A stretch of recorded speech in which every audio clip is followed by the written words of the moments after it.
Hello friends, இது நான் உங்கள் செய்யறது. இந்த வீடியோவில் நம்ம எதை பற்றி பார்க்க போனால் ரொம்ப இம்பார்ட்டண்ட்டான ஒரு current affairs. Upcoming group 1 mains, group 2 2A mains, என் ப்ரிலிம்ஸில் கேட்கக்கூடிய ஸ்கோப் இருக்கிறது பார்த்திங்கன்னா பொது சிவில் சட்டம். இதை பற்றின கொஷின் கண்டிப்பாக கேட்கலாம். டேரெக்டாகவே வந்துட்டு பொது சிவில் சட்டத்தை பற்றி எக்ஸ்பிளைன் பண்ண சொல்லி கொஷின் வரலாம், இல்லைன்னா அதோட நிறை குறைகளை ஆராய்கன்னு சொல்லி கொஷின் வரலாம். ஸோ எல்லா ஆஸ்பெக்ட்லையும் நீங்கள் பார்த்தாகணும். இந்த ஆர்டிக்கல் ரொம்ப இம்பார்ட்டண்ட்டு. இது இந்து தமிழில் வந்தது.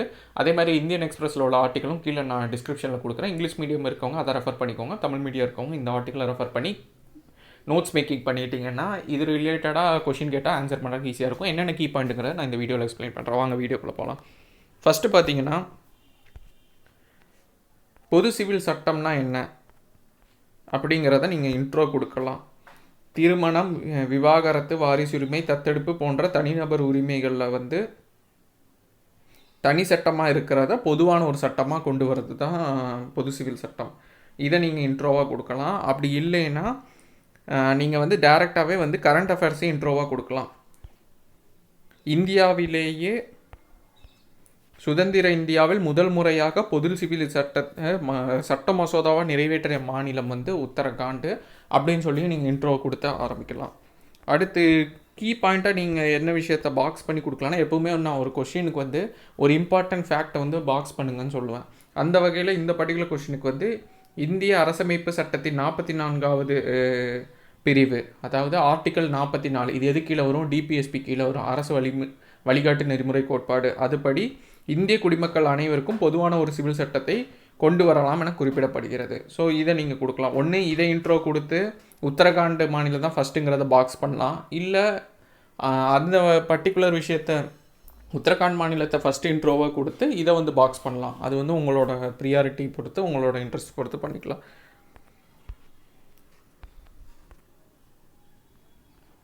அடுத்து பார்த்தீங்கன்னா பொது சிவில் சட்டம் அப்படின்னா என்னென்னா, இது தனித்தனி பாயிண்ட்டாகவே எழுதிக்கோங்க. திருமணம், விவாகரத்து, வாரிசுரிமை, தத்தெடுப்பு, இதெல்லாம் இதுக்கு முன்னாடி ஒவ்வொரு மதத்துலேயும் வெவ்வேறு மாதிரி இருக்கும், வெவ்வேறு இதை ஃபாலோ பண்ணுவாங்க. அது எல்லாத்தையுமே ஒரே மாதிரி கொண்டு வர்றது தான் பொது சிவில் சட்டம். ஸோ அதனால் இந்த காம்பனண்ட் ரொம்ப இம்பார்ட்டண்ட். இது கீ பாயிண்ட் இருக்கான்னு பார்ப்பாங்க.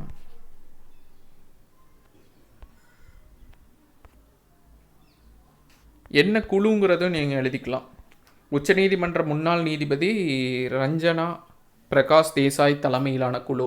ஸோ இந்த ரஞ்சனா பிரகாஷ் தேசாய் குழு அப்படின்னு சொல்லி ஹெட்டிங்கை கொடுத்துட்டு 2 கீ பாயிண்ட் நீங்கள் கொடுக்கலாம். ஒன்று 2022 அமைக்கப்பட்டது. இந்த குழு தான் பொது சிவில் சட்டத்துக்கான வரையறையை தயாரித்து உத்தரகாண்ட் அரசுக்கு கொடுத்ததுன்னு சொல்லிட்டு 2 கீ பாயிண்ட் கொடுத்து எழுதலாம். மேக்ஸிமம் நீங்கள் மெயின்ஸ் எழுதும் போது அதிகமான ஹெட்டிங் சப்ஹெட்டிங் கொடுத்துருங்க. பாயிண்ட்டாக நீங்கள் நிறைய கொடுத்தீங்கன்னா கம்மி ஸ்பேஸ் தான் தேவைப்படும், நிறைய கொடுக்குற மாதிரி இருக்கும். இதே ஹெட்டிங்காக கொண்டு வந்துட்டிங்கன்னா திருத்துறவங்களுக்கும் ஓகே பரவாயில்ல, ஆர்டிக்கல் எழுதியிருக்காங்க, குழுவை பற்றி எழுதியிருக்காங்க, நிறை எழுதியிருக்காங்க, குறை எழுதியிருக்காங்கன்னு சொல்லிட்டு அவங்களுக்கு ஓவரால் பார்த்தோன்னே அப்பியரன்ஸ் வைஸ் நல்லாயிருக்கும். ஸோ பாயிண்ட் கொடுக்குறது முக்கியம் கிடையாது, அது எந்த ஃபார்மேட்டில் கொடுக்குறோம் அப்படிங்கிறது முக்கியம். நாடு சுதந்திரம் அடைவதற்கு முன்பே போர்ச்சுகீஸ் ஆட்சியிலிருந்தே கோவாவில் பொது சிவில் சட்டம் அமலுக்கு வந்தது. ஸோ இதையும் நீங்கள் இன்பிட்வீன் பாயிண்ட்டாக நீங்கள் கொடுக்கலாம். அடுத்து சட்டத்தின் முக்கிய அம்சங்கள். இதை பற்றி நீங்கள் ஹைலைட்டடாக அவ்வளோ உத்தரகாண்டுன்னு சொல்லி கேட்குறதுக்கான ஸ்கோப் கம்மி. பொதுவாக தான் பொது சிவில் சட்டம்னு கேட்பாங்க. இதில் ஒரு 2 பாயிண்ட் மட்டும் நோட் பண்ணி வச்சுக்கோங்க. மற்றபடி ரொம்ப டீட்டெயில்டாலாம் இதெல்லாம் பார்க்கணுன்னு அவசியம் கிடையாது. Any 2 points. ஒன்று பார்த்தீங்கன்னா, இது பழங்குடி மக்களை இதிலேருந்து இது பண்ணியிருப்பாங்க, தவிர்த்திருப்பாங்க. அவங்களுக்கு இந்த சட்டம் பொருந்தாது. ஏன்னா அவங்களுக்குன்னு தனி கலாச்சாரம் இதெல்லாம் இருக்குது. அது ஆர்டிக்கலில் இந்தியன் கான்ஸ்டியூஷன், இந்திய அரசியலமைப்பு சட்டத்திலேயே அதை பாதுகாக்கணுன்னே இருக்கும். ஸோ அதனால் அதில் தலையிட முடியாதுன்னு சொல்லிட்டு பழங்குடி மக்களுக்கு இதில் விதிவிலக்கு கொடுத்துருப்பாங்க. இதில் வாரிசுரிமை, தத்தெடுப்பு, அதுக்கப்புறமா திருமண வயது, இது தொடர்பான விஷயங்கள்லாம் இருக்கும். திருமணத்தை கண்டிப்பாக பதிவு செஞ்சுருக்கணும்னு சொல்லியிருப்பாங்க 6 மாதத்துக்குள்ளே. திருமணம் செய்து கொள்ளாமல் சேர்ந்து வாழும் இணையரும் பதிவு கட்டாயம் பண்ணியிருக்கணும்னு சொல்லியிருப்பாங்க.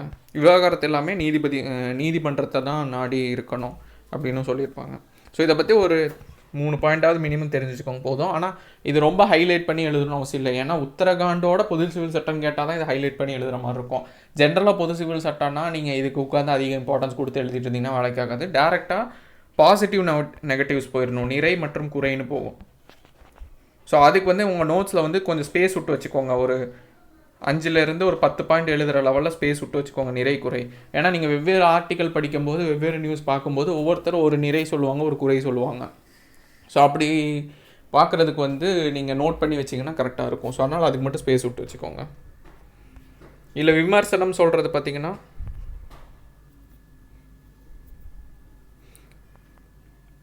பன்முகத்தன்மை கொண்ட இந்தியாவில் வந்து ஒற்றுமையை வந்து கொஞ்சம் கம்மி பண்ணுறதுக்கான சான்ஸ் இருக்கும் அப்படின்னு சொல்கிறாங்க.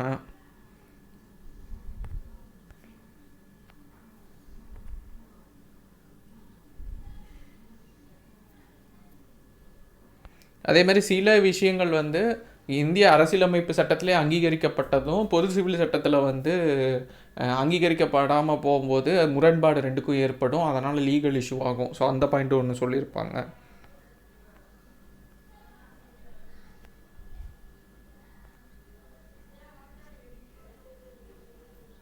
ஸோ இந்த மாதிரி ஒரு சில விஷயங்கள்லாம் இதாக இருக்கும். இதே நிறைகள் அப்படின்னு சொன்னீங்கன்னா யூனிஃபார்மாக வந்து கொண்டு வரலாம்.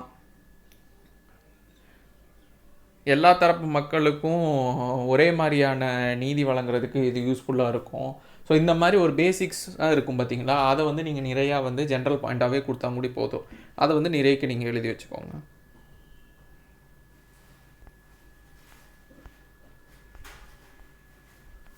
ஸோ இதுதான் வந்து பொது சிவில் சட்டம் ரொம்ப ரொம்ப இம்பார்ட்டண்ட்டானது. நிறைய ஆர்டிகல்ஸு வெவ்வேறு இதில் நீங்கள் படிப்பீங்க, நானும் அப்டேட் பண்ணி கொடுக்குறேன். இப்போதைக்கு பேஸ் ஸ்கெலிட்டன் மாதிரி இருக்கிறத நீங்கள் இதை ஃபாலோ பண்ணிக்கோங்க. இங்கிலீஷ் மீடியத்தோடது கீழே கொடுக்குறேன், நீங்கள் அதை நோட் பண்ணிக்கோங்க. இதே விஷயந்தான், ஜஸ்ட் அது நீங்கள் இங்கிலீஷில் எழுதுகிற மாதிரி இருக்கும். ஸோ அவ்வளோதான். இந்த வீடியோ யூஸ்ஃபுல்லாக இருக்கும் நம்புறேன். அப்கமிங் வீடியோஸில் பார்க்கலாம். தேங்க்யூ.